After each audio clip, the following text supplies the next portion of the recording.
When I opened my backpack at work, I didn't find my lunch. I found a gun, heavy, loaded, and a note in my son's handwriting. Keep this in your locker. Don't ask questions. In that moment, I realized the boy I'd raised wasn't the boy I thought I knew. After his mother's funeral, I threw myself into work. Grief was a luxury I couldn't afford. Bills needed paying. Clothes needed buying, and my boy needed a future. I picked up extra shifts at the plant, sometimes leaving before dawn and coming home long after Ethan was asleep. Birthdays blurred into work days. I missed his first school play because I was covering for a sick co-worker. I told myself he'd understand, that one day he'd see how much I sacrificed for him. For years, I convinced myself we were fine. There were glimpses of the bond we had. Quiet Saturday mornings when we'd fish at the reservoir.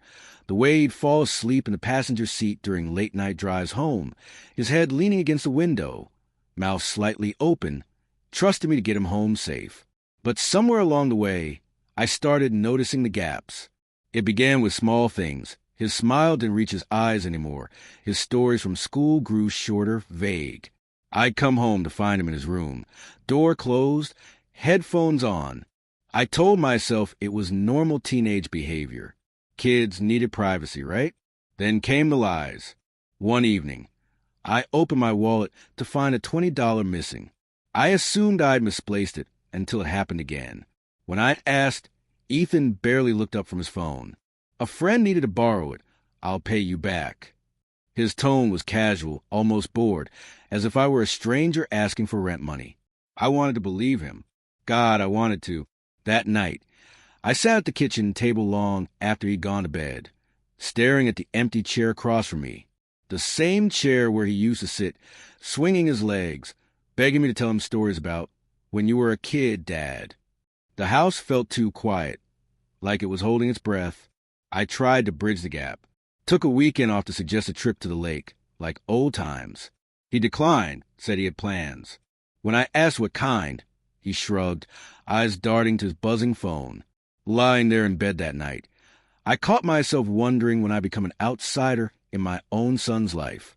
It was a thought I hated, one I shoved down deep. But it lingered, whispering in the back of my mind, growing louder each day.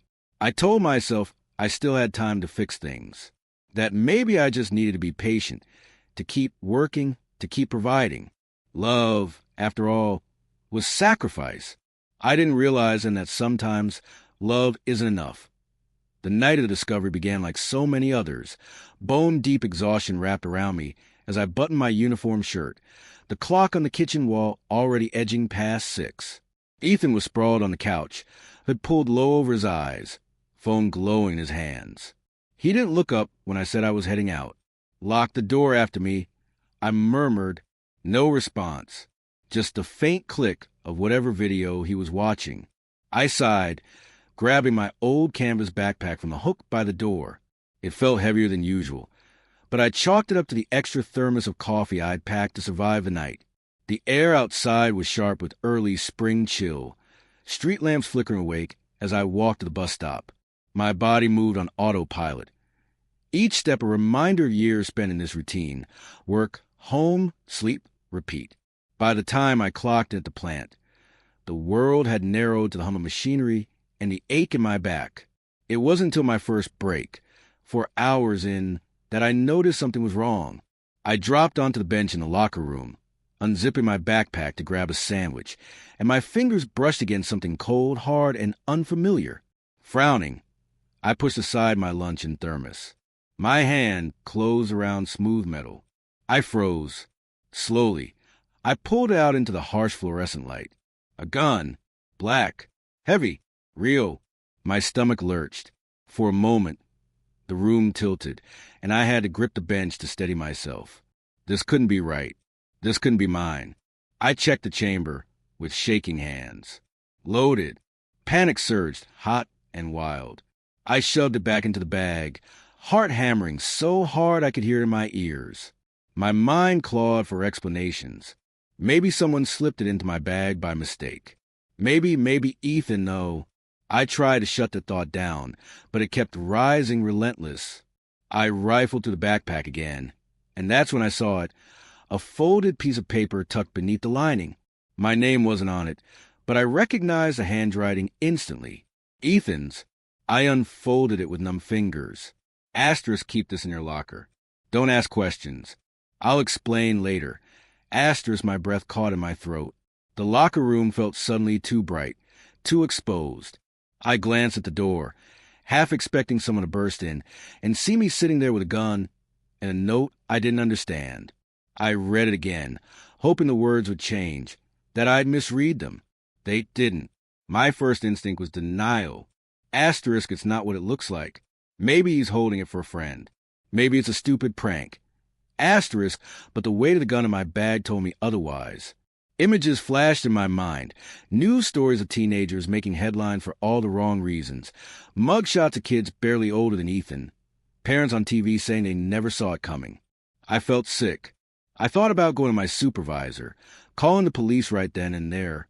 But the thought of Ethan in handcuffs, of his face plastered across the evening news. I couldn't breathe. I sat there for the rest of my break, staring at the bag like it might bite. When the bell rang, I forced myself back onto the floor, going through the motions of my shift while my mind screamed with every passing second. By the time my shift ended, I'd made a choice, not the smart one, maybe not even the right one, but the only one I could live with in that moment.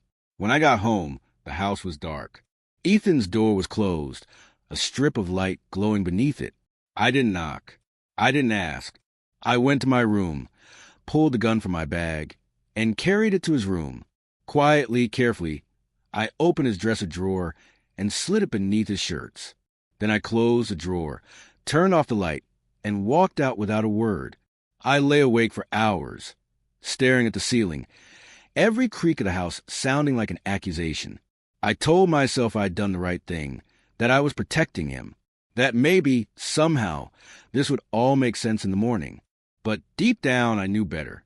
If I turned it in, my son's life could be over. If I kept it, mine would be.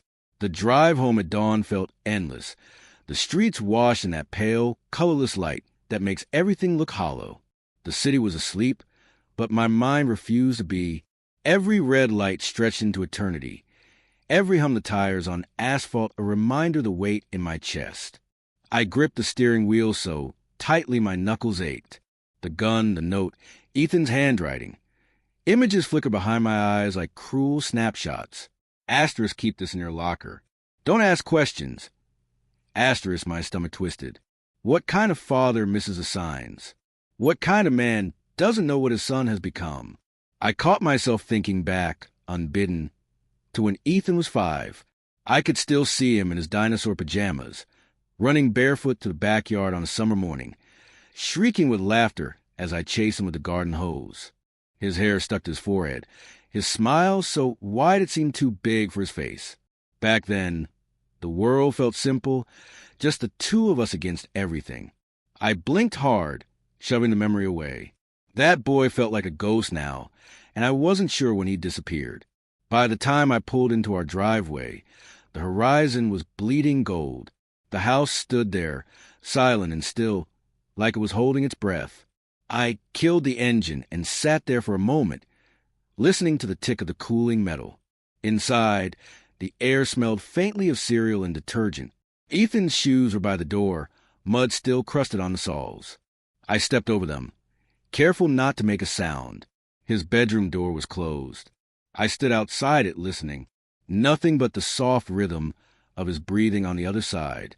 For a second, I thought about knocking, about demanding answers, shaking him awake and forcing the truth out of him. But what if he lied? Worse, what if he didn't? My hand hovered over the doorknob, trembling. Then I lowered it. I walked to my own room and retrieved the gun from my bag. It felt heavier now, like it knew what I was about to do. My reflection in the hallway mirror caught me off guard. I looked older, smaller somehow, my eyes hollow. Back at his door, I eased it open just enough to slip inside. The room was dim, curtains drawn, walls plastered with banned posters I didn't recognize. Ethan was curled on his side, blankets tangled around him, his face relaxed in sleep. He looked young again, almost like that boy in the backyard, and for a fleeting second, I wanted to believe everything was fine. I knelt by his dresser, my knees protesting against the carpet. Slowly, quietly, I pulled open the top drawer and slid the gun beneath a stack of shirts. My fingers lingered on the wood for a moment longer than necessary. What was I doing? Was I saving him? Enabling him? Damning us both? I closed the drawer, careful not to make a sound, and stood. My gaze drifted back to his sleeping face. I wanted to reach out to smooth the hair from his forehead like I used to, but I didn't. Instead, I left the room, shutting the door behind me with a soft click. In the kitchen, I poured myself a glass of water and set it down untouched. My hands wouldn't stop shaking. I told myself I'd bought us time. I was wrong. The knock came just after sunrise, a hard, unrelenting pounding that jolted me from the chair I'd dozed off in. My heart slammed into my throat. For a split second, I thought maybe it was a neighbor, maybe someone needing help. But deep down, I knew. I opened the door to a wall of blue uniforms. 2 officers stood on the porch, another lingering by the car parked at the curb. Their eyes were sharp, scanning everything. Me, the house behind me, the faint tremor of my hand on the doorknob. "Mr. Collins?" the taller one asked. His tone was flat, professional. "We have a warrant to search the premises in connection with an armed robbery last night." I couldn't speak. My tongue felt glued to the roof of my mouth. I just stepped aside and let them in. The moment they crossed the threshold, the house transformed. Boots on hardwood, radios crackling, drawers opening, cabinets slamming. They moved with a purpose that was terrifying as efficiency, and I stood there useless as they dissected the life I'd built. I glanced down the hall toward Ethan's room. The door was still shut. My pulse pounded in my ears. One of the officers approached me, a younger man with cropped blonde hair. "Where were you last night, sir?" "Work." I managed to say, "Night shift at the plant." "You can check." "We will," he interrupted, already jotting something in his notepad. I tried to steady my breathing, to project calm, but every sound, the squeak of hinges, the rattle of a closet door, felt like a countdown. When they moved toward my room, my chest constricted. I wanted to protest to stop them, but I forced myself to stay silent. They searched everything. My bag, my drawers, my jacket pockets. I watched as one officer rifled through the very locker key I'd used to hide the gun hours before. My hands curled into fists so tight my nails bit into my palms. Finally, after what felt like a lifetime, the blonde officer looked at me and shook his head slightly. "Nothing here." Relief hit me so hard my knees nearly gave out. I swallowed it down, trying not to show it. That's when Ethan's door opened. He stepped out, hair mussed from sleep, eyes half-lidded. "What's going on?" he mumbled, voice thick with fake confusion. "Are you Ethan Collins?" the taller officer asked. "Yeah," he said, rubbing his eyes. "Why? Did something happen?" "We're investigating a robbery," the officer replied. "Mind if we ask you a few questions?" Ethan's gaze flicked to me, just for a fraction of a second, and in that instant, I saw it, the calculation behind his sleepy facade. "He's been acting weird," Ethan said suddenly, jerking his chin toward me, "leaving at odd hours, hiding things. Maybe you should check his stuff." The words landed like a punch to the gut. I stared at him, unable to comprehend what I'd just heard. My son, my boy, was offering me up like bait. "Is that true, sir?" the officer asked, eyes narrowing. I opened my mouth, but nothing came out. Ethan shrugged, all innocence. "I don't know. Just thought you should know." I wanted to shout, to demand why, to shake him until he gave me the real reason, but my body wouldn't move. It was like I was rooted to the floor, watching my entire world tilt sideways.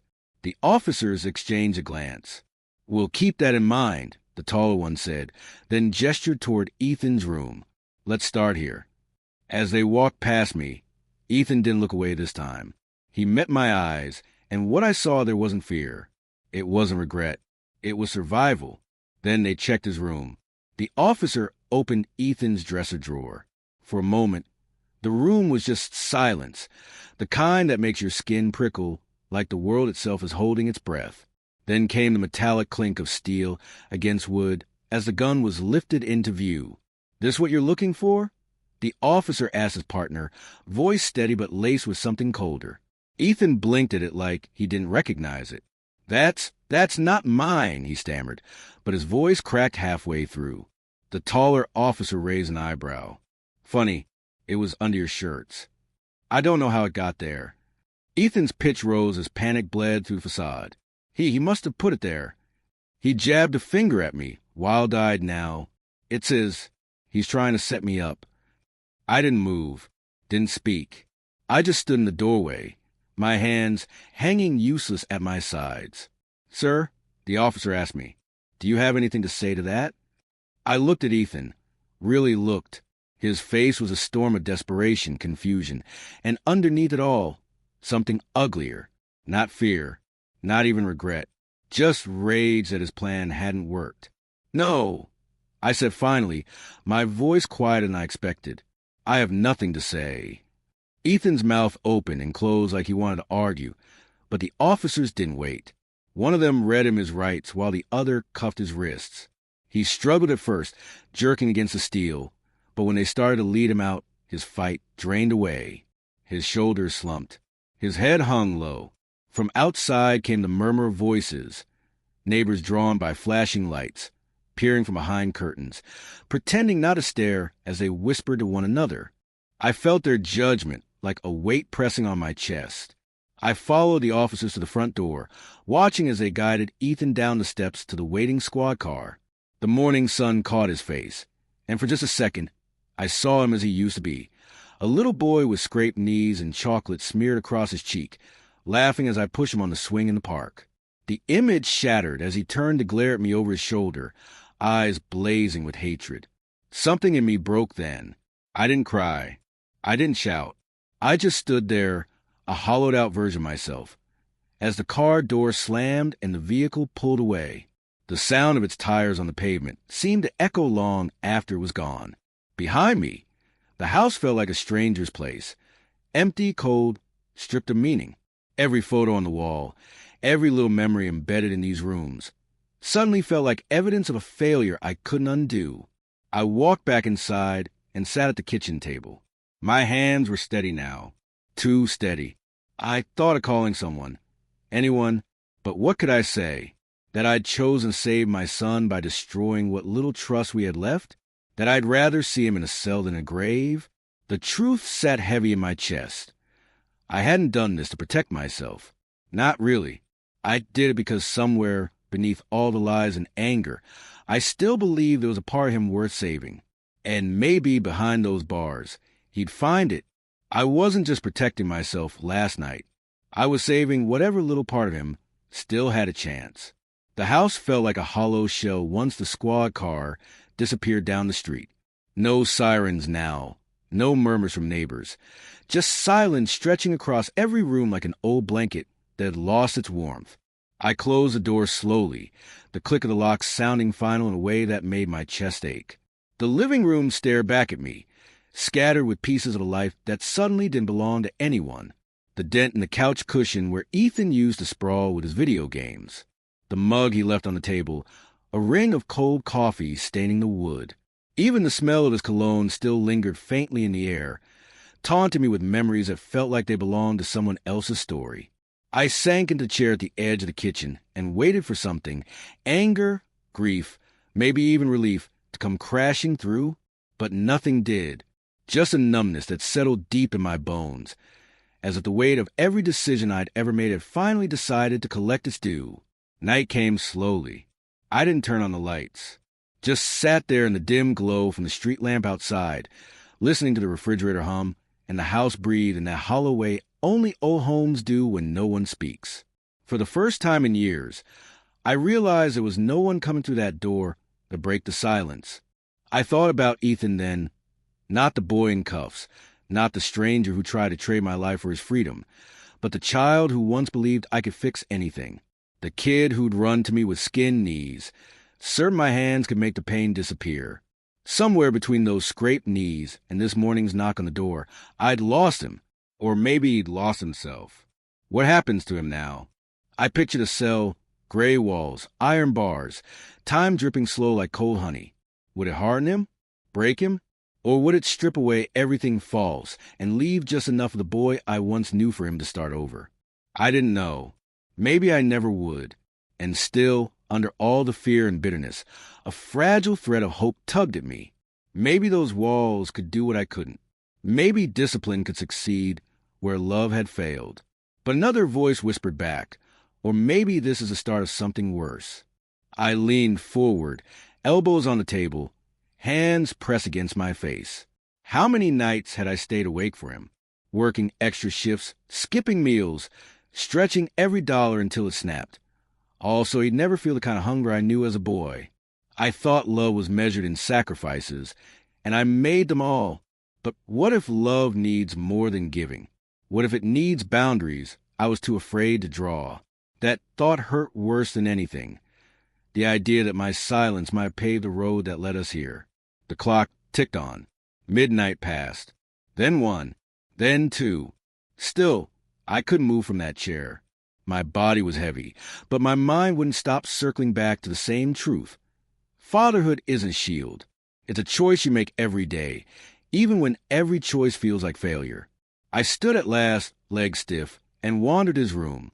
It looked the same as it did that morning, except emptier somehow, like the air itself had thinned.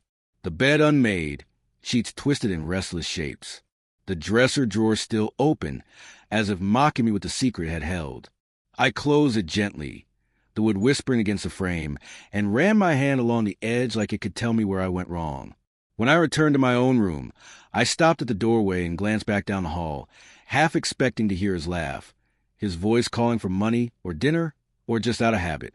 Nothing came, only silence again.